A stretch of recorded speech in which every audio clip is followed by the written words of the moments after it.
Survival Minecraft. The typical sentiment is something like this. Early game is, yippee, I'm having a blast. Late game is, ugh, and sometimes even, ugh. You know it, I know it, it's the most commonly made complaint of the game.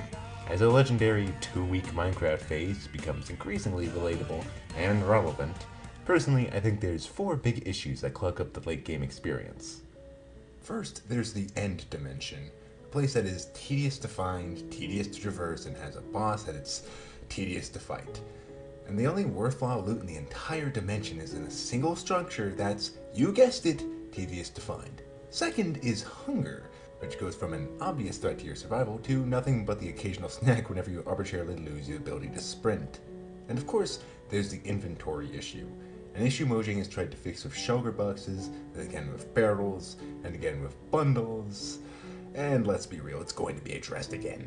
However, none of those is my subject today. No, you read the title. I think enchanting is the worst mechanic in Minecraft. I'll be splitting this video into 2 sections. First, we'll identify the problems with enchanting, and second, we'll fix them, meaning we're starting with the problems. There are 5 main problems with enchanting.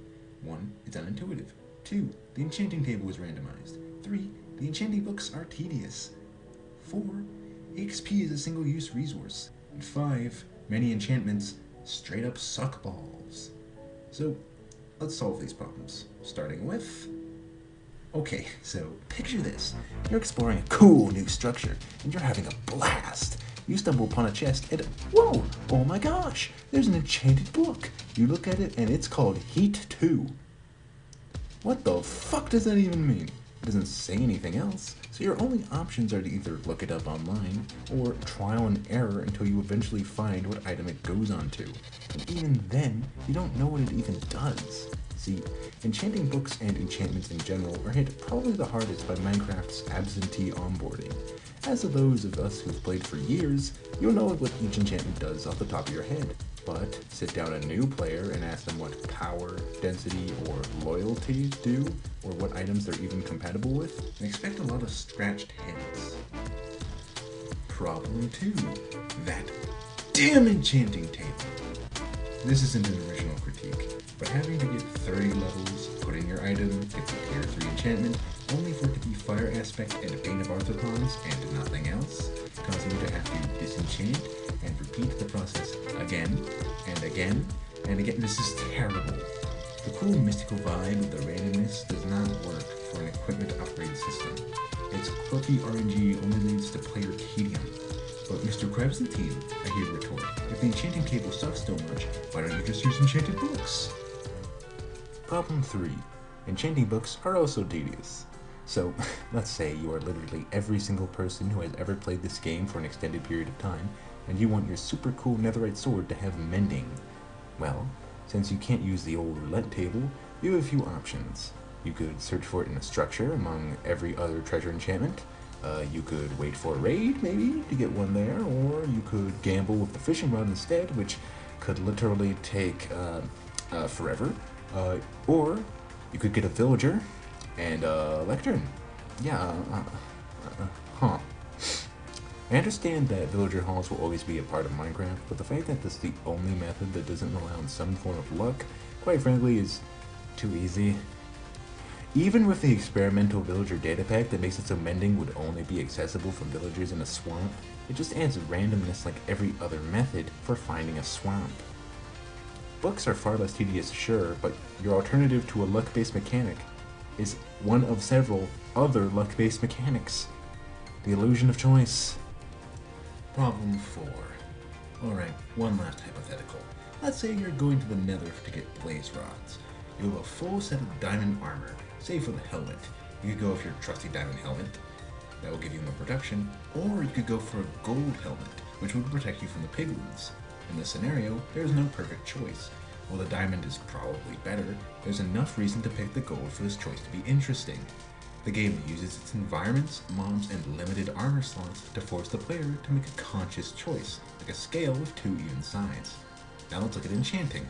Okay, do you have 30 levels? If yes, enchant. If no, get 30 levels. That's the thought process of using experience. Its XP is a single-use resource. There's no reason to not use it for enchanting, since you literally can't use it any other way. Final problem. Riddle me this. Do you think anyone, ever, in the history of this game, has ever uttered the words, "Oh boy, I sure hope I can get a Bane of Arthropods 4 on my sword"? No, of course not. No one is that stupid or afraid of the 3 enemies it's good against to see it as anything other than a useless waste of space. Hell, it's my personal favorite enchantment, exclusively because it's terrible. And for a lot of enchantments in this game, they are in a pretty similar state when compared to more generalized ones. Say, why pick Blast Protection or Projectile Protection when you could just pick Protection, which is generally better? Psst, it's because due to the system being very much luck-based, you likely won't have any choice in the matter unless you're willing to put up with the tedious process of trying to pick a specific enchantment. The solutions. So, that's a lot of problems. How do we fix them? Well, I have 4 ideas on how this can be done. I think the easiest problem to solve is the clarity issue. Bam! Enchantments will now have little descriptions. Awesome! Most enchantments can be described in a single sentence, so it's fine. Here's an example. Sharpness increases the attack damage of your tool. Nice and easy, straightforward, and to the point. Now to the more interesting improvements. When it comes to the process of obtaining enchantments, the biggest issue is that both main methods are largely luck-based. So if we made one that was more than the player's control and left the other as is, it would probably be fine. My suggestion is to change the enchanting table to open up a new enchanting menu. You put in the item you want to enchant, and on the right you can see all of the enchantments along with their cost. Well, not all of the enchantments. When you put in an unenchanted item, only the level 1 versions of the enchantments will be available, along with the single level enchantments like Silk Touch, for example.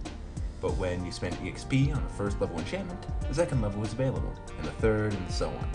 Enchanted books would still work in this system, as with the books you could add enchantments at a lower cost, or starting at higher levels. If you get a Protection 2 book, you could get a Protection 2 chestplate without needing a level 1 chestplate, for instance.